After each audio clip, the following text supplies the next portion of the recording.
Rio ngekorin pamannya dengan langkah mengendap-endap menuju ke halaman belakang rumah. Duh, duh, duh.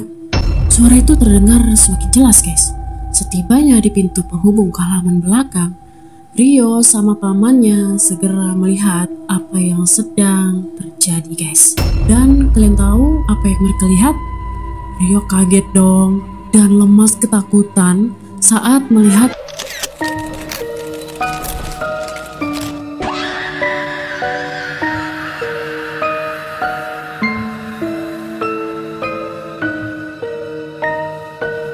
Halo guys, balik lagi nih sama Safety Stories. Gimana nih kabar kalian?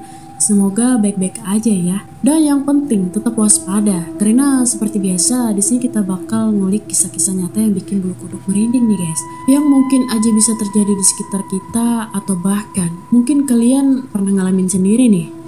Nah, jadi aku punya satu cerita yang sumpah pas aku baca langsung kebayang-bayang nih guys.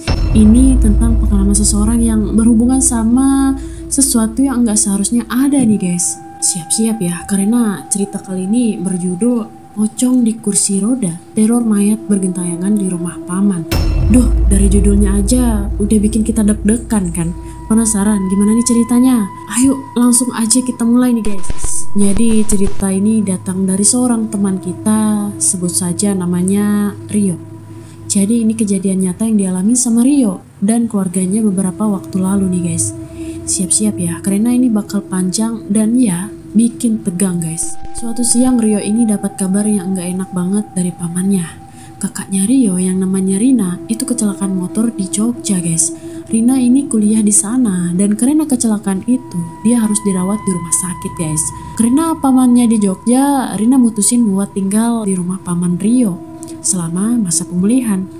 Nah, Rio ini langsung panik dong dengar kabar kakaknya kecelakaan. Jadi jam 3 sore dia langsung berangkat dari Solo menuju Jogja. Perjalanan sekitar 2 jam dan dia udah nyampe di rumah sakit tempat kakaknya dirawat. Ini rumah sakitnya udah tua banget guys. Kata Rio, tembok depannya aja udah ditumbuhi lumut sama tumbuhan menjalar. Kebayangkan gimana seremnya suasana di sana, kayak bangunan-bangunan horor di film.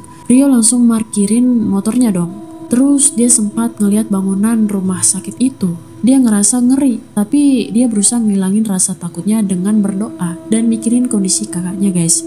Begitu dia nyampe di bangsa tempat kakaknya dirawat, dia langsung ngelihat kakaknya. Kondisinya parah banget guys. Kakinya patah dan harus dioperasi.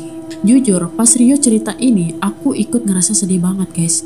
Singkat cerita, waktu udah nunjukin jam 11 malam. Rio mutusin buat tidur dan dia pun bergegas menuju tikar yang udah digelar di samping bangsal, dekat toilet guys. Dia langsung merebahkan tubuhnya yang udah capek banget seharian beraktivitas dan enggak lama dia langsung terlelap dan bermimpi nih guys. Nah ini nih bagian yang mulai bikin merinding. Dalam mimpinya Rio ngelihat cahaya putih kecil guys. Tapi lama-kelamaan cahaya itu membesar dan semakin membesar sampai berwujud sesuatu yang pocong. Pocong ini guys wajahnya serem banget. Hidungnya hancur. Terus kayak ada sisa-sisa kain kafan yang masih nempel guys. Kebayang gak sih? Bangun tidur aja langsung kebayang mimpi kayak gitu. Merinding kan guys. Tiba-tiba Rio terbangun dari tidurnya. Dia ngerasa takut banget guys. Jadi dia gak bisa tidur lagi sampai azan subuh kedengeran guys. Itu artinya dia terjaga semalaman gara-gara mimpi itu. Aduh, kalau aku sih udah langsung keringatan dingin guys. Jadi seminggu setelah kakaknya dirawat dan dioperasi, akhirnya dokter ngizinin kakaknya pulang. Rio sama keluarga pamannya pulang dari rumah sakit menuju rumahnya. Pamannya enggak bareng sama Rio karena katanya dia mau ke toko dulu buat membeli kursi roda buat kakaknya. Jadi Rio sama kakaknya pulang berdua naik mobil nih guys, diantar keluarga paman yang lain. Sampai di rumah paman, Rio langsung membersihkan dan merapikan sebuah kamar buat kakaknya beristirahat. Setelah sholat maghrib, pamannya pun pulang dengan membawa sebuah kursi roda bekas, tapi masih bagus guys. Rio mikir ya lumayanlah kursi roda bekas juga. Yang penting kakaknya bisa pakai guys. Malam itu kakaknya Rio langsung pakai kursi rodanya. Rio menemani kakaknya jalan-jalan di halaman rumah belakang. Enggak kerasa jam udah nunjukin 10 malam nih guys. Mereka pun bergegas menuju kamar buat beristirahat. Rio langsung tidur di bangsal bawah di tempat tidur kakaknya. Udara saat itu terasa dingin banget nih guys. Rio pun ngerasa nggak bisa tidur. Tiba-tiba dia teringat lagi sama pocong yang datang di mimpinya waktu di rumah sakit guys. Wajahnya yang mengerikan itu terus melintas di pikirannya, bikin suasana malam itu jadi nggak bersahabat. Enggak lama dari halaman belakang, Rio dengar suara orang yang berdehem guys. Kayak suaranya itu lirih banget guys, tapi Rio jelas denger. Dia makin takut dan diliputi rasa cemas dong.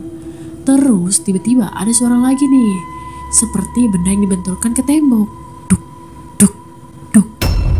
Aduh, ini nih yang bikin bulu kuduk merinding guys. Rio langsung gemetar ketakutan. Dia pun gak berani bergerak guys. Dia mencoba menguatkan tubuhnya lalu bangkit dari posisi tidurnya. Dia mencoba mengambil segelas air yang ada di meja kecil di kamarnya. Tapi kok tiba-tiba Rio ini ngerasa ada tangan dingin yang megang pundaknya. Hah? Dia kaget guys. Dia langsung noleh ke belakang dan ternyata itu pamannya. Syukurlah, kirain apa gitu ya guys. Kamu dengar suara itu gak?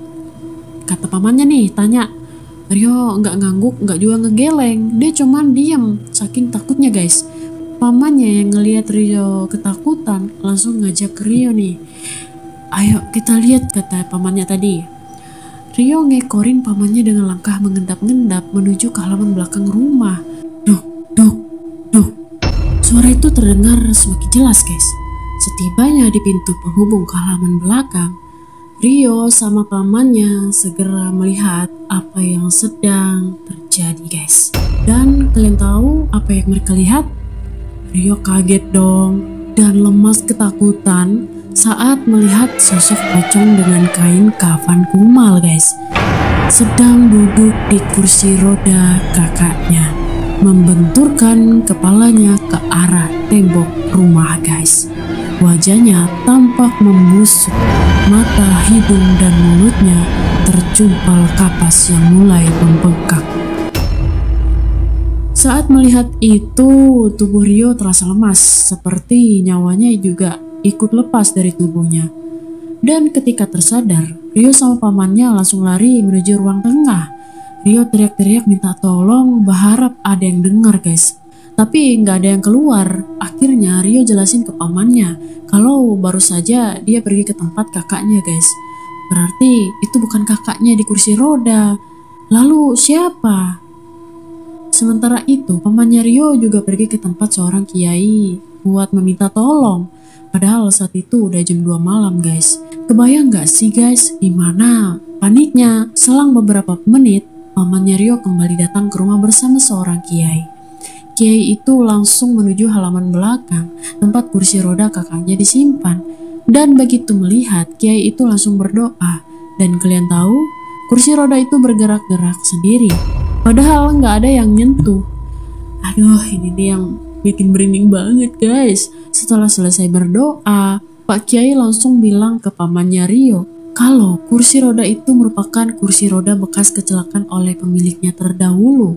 Dan dulunya kursi roda itu dipakai sama orang yang meninggal karena tertabrak truk.